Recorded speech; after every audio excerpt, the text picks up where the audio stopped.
오늘 우리에게 주시는 하나님의 말씀은 신명기 2장 1절에서 15절 말씀입니다. 신명기 2장 1절에서 15절 말씀, 우리말 성경으로 제가 봉독해 드리도록 하겠습니다. 그리하여 우리는 여호와께서 내게 지시한 대로 가던 길을 되돌아가 홍해길을 따라 광야를 향해 갔다. 오랫동안 우리는 세일산지 주변을 돌아다녔다. 그러자 여호와께서 내게 말씀하셨다. 너희가 이 산지 주변을 돌아다닌 지 오래됐으니 이제 됐다. 이제 북쪽으로 가라. 백성들에게 이렇게 명령하여라. 너희는 이제 세일에 살고 있는 너희 형제인 에서 자손들의 영토를 지나가게 될 것이다. 그들은 너희를 두려워할 것이다. 그러나 너희는 스스로 조심해 그들과 싸움이 일어나지 않게 하라. 내가 그들 땅은 한 발자국도 너희에게 주지 않을 것이다. 세일 산지는 내가 에서에게 주었다. 너희는 돈을 내고 너희가 먹을 음식과 마실 물을 얻도록 하라. 너희 하나님 여호와께서는 너희 손으로 하는 모든 일에 복을 주셨으니 그분은 이 광활한 광야에서의 여정을 지켜보셨다. 이 40년 동안 너희 하나님 여호와께서 너희와 함께 하셔서 너희는 모자라는 것이 아무것도 없었다. 그리하여 우리는 세일에서 살고 있는 우리 형제인 에서의 자손들로부터 떨어져 지나가게 됐다. 우리는 엘락과 에시온 게벨에서 시작되는 아라바 길에서 방향을 바꾸어 모압 광야 길을 따라갔다.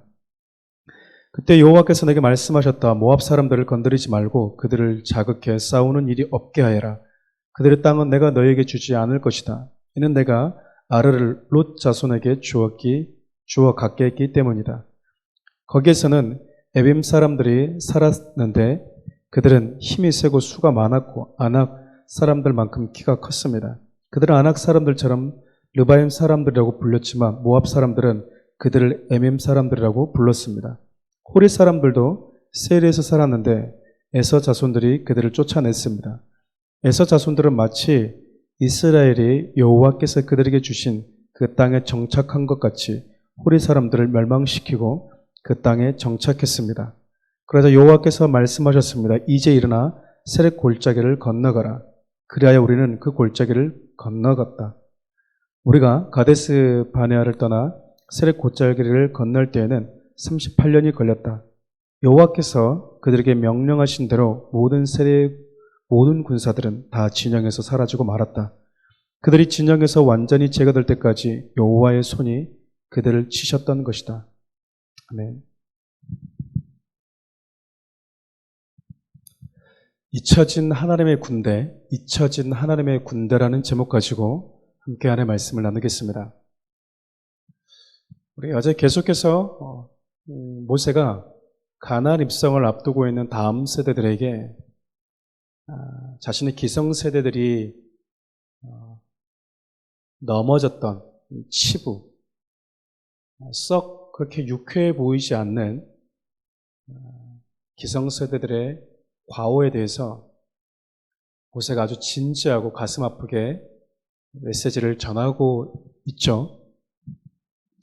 이미 모세가 이 메시지를 전하고 있을 때쯤에는 이미 기성세대들이 여호수아와 갈렙을 제외한 많은 기성세대들이 사라져 가고 있었고 또 이미 사라져 버린 지 오래된 상태였을 겁니다.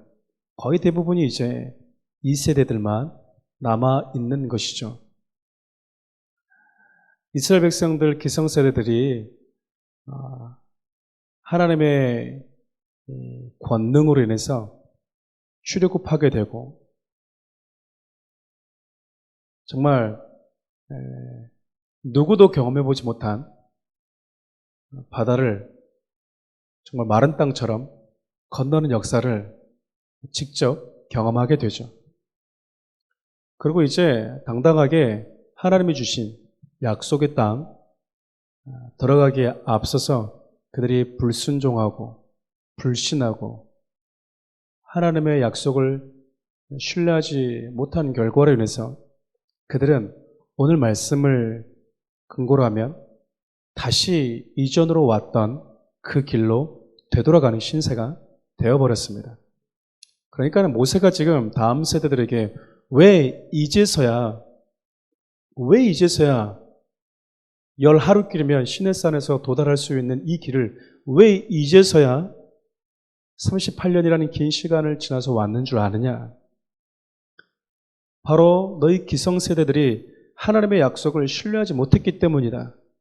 하나님의 약속하신 그 땅은 하나님의 약속을 신뢰하는 자들에게 주어지는 땅, 하나님의 언약을 신뢰하는 자들에게 하나님은 언약의 땅을 주고 싶어 하신다라는 거죠. 그런데 그들이 하나님의 약속을 신뢰하지 못하자 하나님이 주신 약속의 땅에 들어갈 자격이 박탈되었다라고 이야기하고 있는 거예요.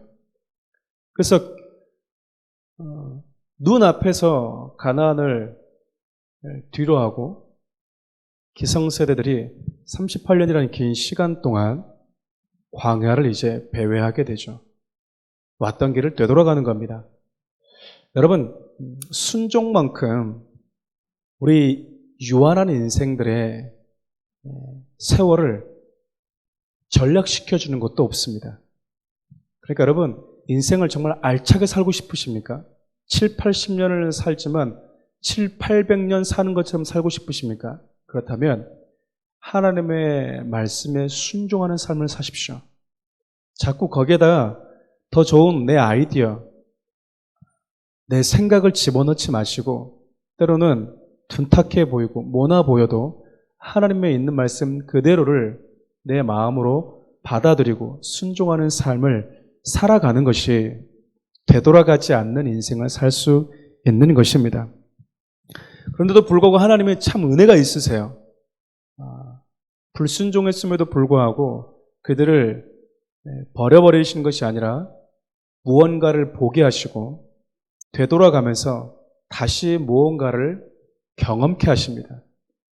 특별히 한 가지만 살펴볼 텐데 롯에게 주었던 땅, 에서에게 주었던 땅, 이 두 땅을 하나님이 경험케 하고 보게 하세요. 특별히 에서에게 주었던 그 땅, 특별히 에서에게 주었던 그 땅에 대해서는 이스라엘 백성들에게 지나가면서 그들과 싸우지 말라고 이야기를 하시죠. 왜냐하면 세일 산지 같은 경우는 하나님께서 에서에게 주었기 때문이라고 말씀을 하십니다. 근데 여러분, 하나님이 주신 세일이라는 산지, 그 기업을 에서 족속이 어떻게 지켜냈는지를 이야기를 하고 있어요.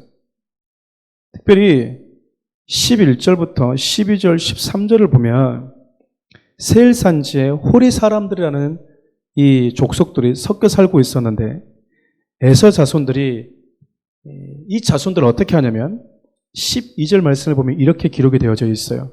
호리 사람들도 세일에서 살았는데 에서 자손들이 그들을 쫓아냈습니다. 에서 자손들은 마치 이스라엘이 여호와께서 그들에게 주신 그 땅에 정착한 것과 같이 호리 사람들을 멸망시키고 그 땅에 정착했습니다. 그러니까 세일 산지를 에서 사람들은 어떻게 여겼냐면 하나님이 우리에게 주신 땅, 우리에게 주신 기업, 유업, 야곱이 아닌 에서 족속에게 주신 기업, 우리로 하여금 정착하게 하신 땅, 그러니까 우리에게 주신 기업이기 때문에 우리가 지켜내야 된다는 겁니다. 여러분, 화목하게 살아라. 그리고 그들은 화목하게 살지 않고 욕심 부렸다라는 것을 말하고 있는 게 아니고요. 하나님의 약속하신 땅을 지켜냈던 그 에서 족속들을 보면서 하나님이 이스라엘 백성들에게 메시지를 주고 있는 거예요. 싸우지 말고 보라는 거죠. 가서 빼앗으려고 하지 말고 지나가면서 봐라. 하나님이 주신 그 세일 산지를 그들이 어떻게 지켜내고 정착하고 있는지 봐라는 거예요. 어쩌면 이것은 하나님께서 이스라엘 백성들, 출애굽한 이스라엘 백성들에게 가나안에 들어가면 살아내기를 원하셨던 삶의 모습 아니겠습니까? 그러니까 출애굽한 이스라엘 백성들이 가나안에 들어가면 하나님이 정착하게 하신 그 땅에서 하나님의 말씀을 가지고 하나님이 주신 그 약속의 땅을 지켜내는 그 삶을 살아내기를 원했는데 이스라엘은 살아내지 못하고 에서가 그렇게 살고 있는 그 모습을 하나님이 가나안을 목전에 두고 되돌아가는 인생을 살았던 이스라엘 백성들에게 보여주고 있는 겁니다. 낙심하고 실망했겠죠. 되돌아가는 인생이 얼마나 피곤했겠습니까? 그런데 하나님이 보게 하세요. 그리고 그들로 하여금 교훈받게 하십니다. 아, 하나님은 에서처럼 하나님이 당신이 주신 그 기업을 저렇게 지켜내기를 원하셨는데 우리가 그러지 못했구나. 안악자손이 살고 있고 거대한 민족들이 살고 있음에도 불구하고 그들은 하나님이 주신 땅을, 기업을 이렇게 목숨 걸고 지켜냈는데 우리는 싸움 한번 하지 못하고 이렇게 되돌아가는구나. 여러분, 사도행전 7장을 보면 스데반 집사님이 이 출애굽한 이스라엘 백성들의 삶에 대해서 쭉 이렇게 설교를 해요. 그때 뭐라고 이야기를 하냐면 이스라엘 백성들이 광야라는 교회에 있었다라고 이야기를 합니다. 그러니까 광야는 교회인 것이죠.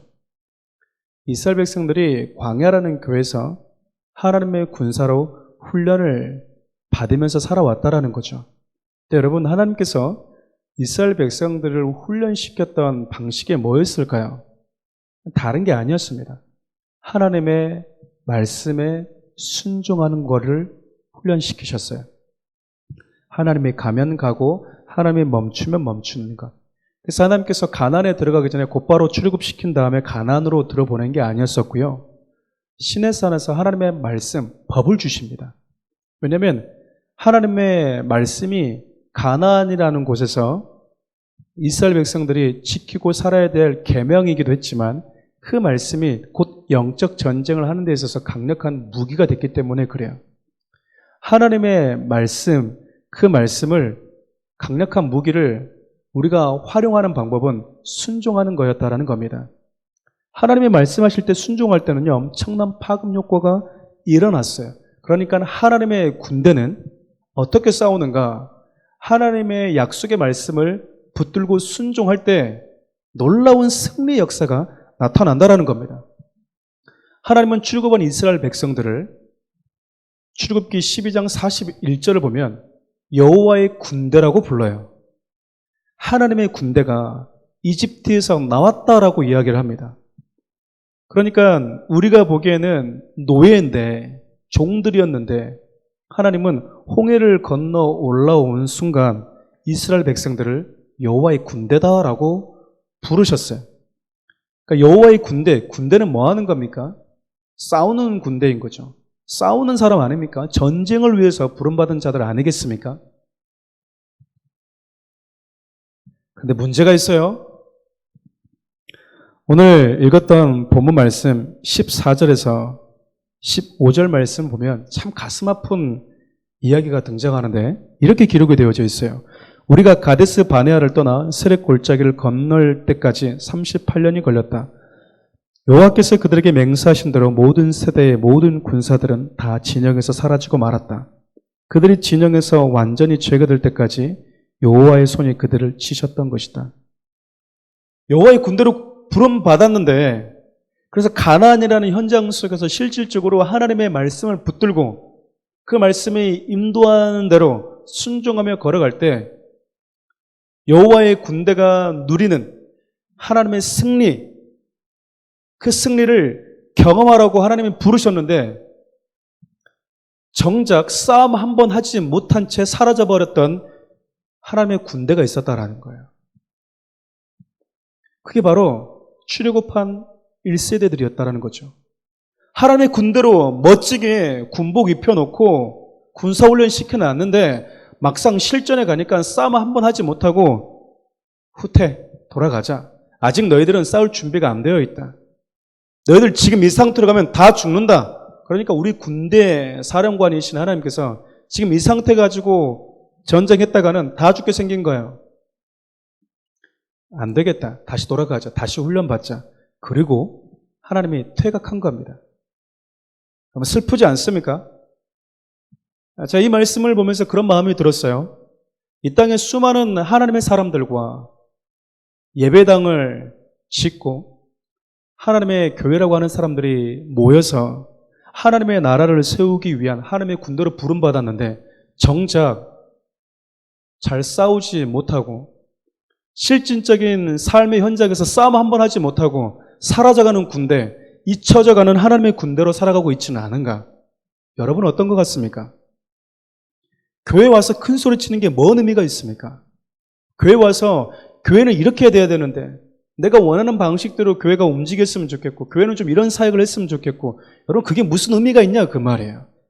왜냐하면 교회는 여러분들이 싸워야 될 실전 여러분들이 군사훈련을 받은 그것을 싸워내는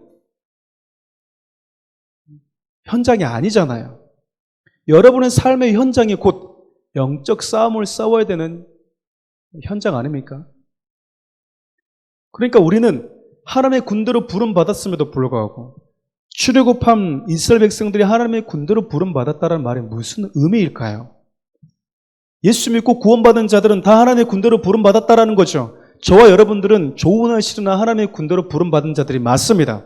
그런데 여러분 다른 게 있어요.